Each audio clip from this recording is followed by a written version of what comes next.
Eu precisei esconder para me proteger e sobreviver, né, na minha carreira para realizar o sonho que era ser jogador de futebol.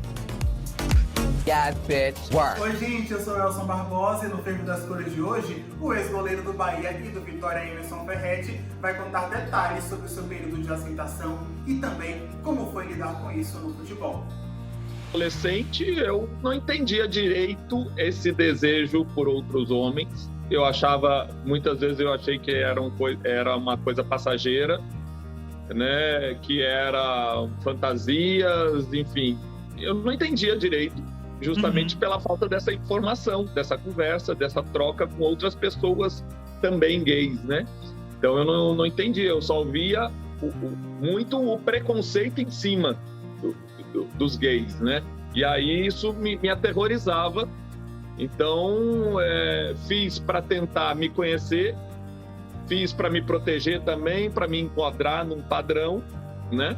Até que chegou um ponto que eu vi que o desejo não era esse por mulheres, né? O desejo por homens era maior. Mas isso eu já tinha quase 20 anos. Mas esse processo todo foi bem, como eu falei, bem solitário, né? E isso que foi mais dolorido, né? É não poder trocar, né? Não poder dividir esse peso com ninguém, até para poder entender melhor, né, o que estava se passando.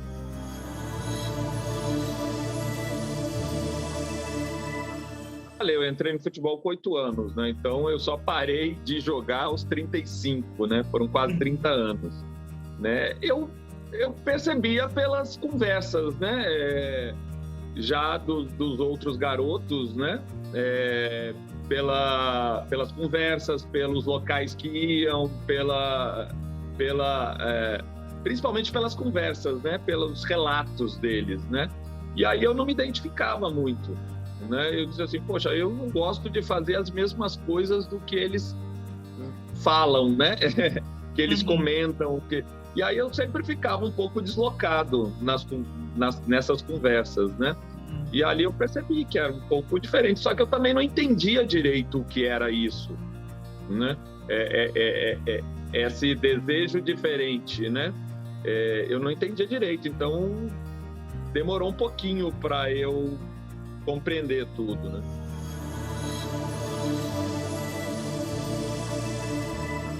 Bem hostil, né? É um meio bastante hostil ainda, né? Eu acredito que o futebol brasileiro ainda não tá preparado para aceitar ainda um atleta assumidamente gay, né? Ainda precisa ter uma evolução muito grande, uma educação, não só por parte dos players, né, que fazem o futebol, né, sejam eles atletas, comissão técnica, diretoria, mas também por parte do público, né? Porque o futebol sempre foi tido como um esporte de macho, de homem, né, que precisa de virilidade, e essas coisas não são atribuídas aos gays, né? Erroneamente não são atribuídas aos gays, né? Então se repete muita essas máximas, né?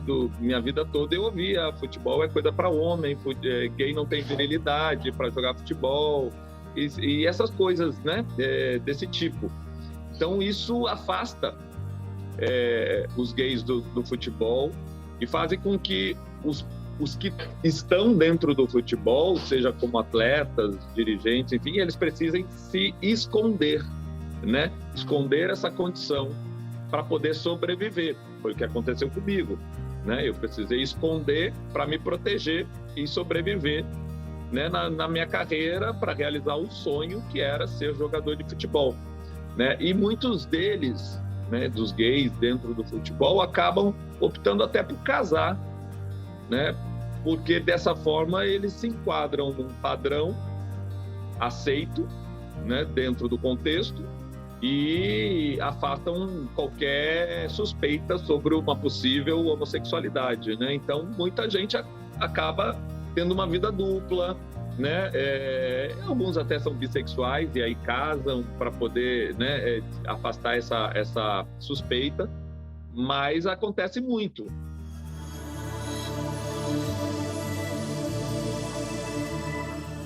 Né? Eu tive muita manifestação, muita mensagem pelas redes sociais, de muito apoio, né? Muita manifestação positiva, E isso me surpreendeu, né? Para mim não chegou nada, nenhum tipo de relato ou de agressão verbal, nada disso. E nem na rua, já tem quase 2 meses aí que saiu a matéria, em momento algum alguém fez alguma piadinha, falou alguma coisa, pelo contrário. Até as pessoas que me abordam sempre com uma forma muito mais respeitosa, talvez pela coragem, né, de eu ter me posicionado e também pela forma como eu me posicionei, né? Mas então, todo um medo que eu tinha antes, né? Pô, como é que vai ser quando eu falar?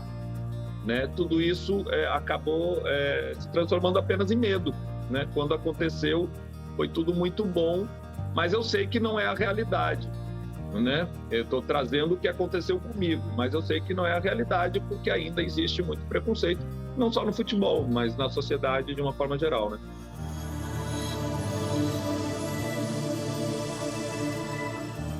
Eu nunca tive essa necessidade, né? Eu preciso falar, eu preciso me libertar. Não foi isso a intenção. A intenção foi, baseado nas observações, né? De como ainda o futebol procede em relação ao assunto, eu tomei a decisão de trazer a minha história para tentar jogar luz ao assunto, né? Para tentar trazer o assunto para um debate, já que no futebol é um assunto que ninguém fala, é um assunto tabu, como se não existisse gays dentro do futebol e ninguém fala sobre isso. Então eu resolvi falar, logicamente que houve aí um período muito grande de conversas com a Joana de Assis, que foi a jornalista, né, do GE, que fez a matéria toda, e ela tem uma participação muito importante nessa decisão minha de falar, né? Mas foi trazer a minha história para poder, de alguma forma, ajudar outras pessoas, outros atletas que passam, né? Porque estão dentro do futebol, ou até mesmo muitos garotos que sonham em ser um jogador de futebol, têm talento para isso, mas que vão encontrar esse meio ainda bastante difícil dentro do futebol. Mas dessa forma, eu jogando luz, eu trazendo o assunto para o debate, eu mostrando que é possível sim, né, um gay ter uma carreira vitoriosa, né, ir até o final, né, sobreviver dentro desse meio, né, eu me colocando como referência, como exemplo, a ideia é ajudar outros atletas, outras pessoas a não sofrerem tanto quanto foi o meu processo e de tantos outros, né?